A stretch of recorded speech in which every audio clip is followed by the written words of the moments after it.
நீங்க சொல்ற தகுதியோட இருக்கிறதா நினைச்சுதான் நான் புத்த விட்டு வெளியில வந்தேன்.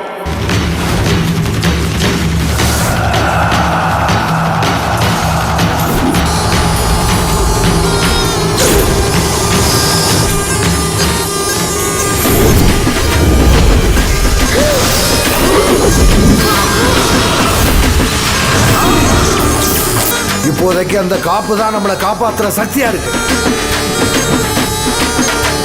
விட்டு வெளியே வந்தாலும் அதால எதுவும் பண்ண முடியாது.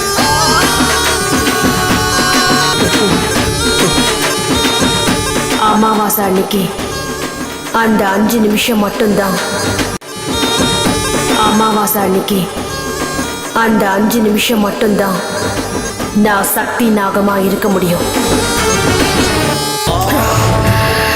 அந்த அமாவாசைக்காக தான் காத்துக்கிட்டு இருக்கேன்.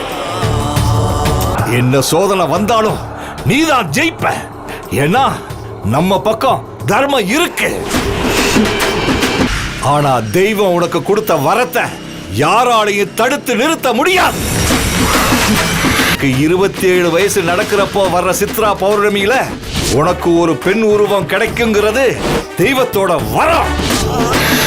உனக்கு பெண் உருவம் கிடைச்சிட்டா சிவனாகும்.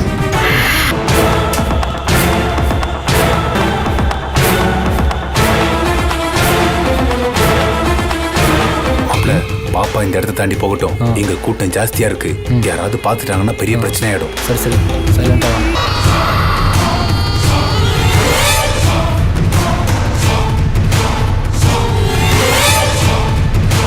வர சித்ரா பௌர்ணமி வரைக்கும் கொஞ்சம் பொறுத்துக்குவோமா? நடமாடுறதுக்கு உருவம் வேணும் தான் கங்கா உடம்புல புகுந்துக்கிட்டேன். ஏன் காரியம் நடக்கணுங்கிறதுக்காக கங்காவை மொத்தமா அபகரிச்சுட்டேன்னு நினைக்கிறப்ப எனக்கு ரொம்ப உறுத்தலா இருக்கு. அது பாவம் இல்லம்மா.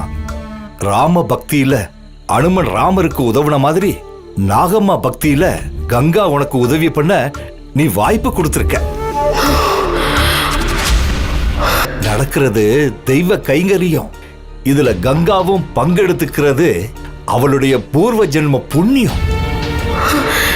இருந்தாலும் நமக்கு சம்பந்தமே இல்லாதவள கஷ்டப்படுத்திட்டேனே. சம்பந்தம் இருக்கு.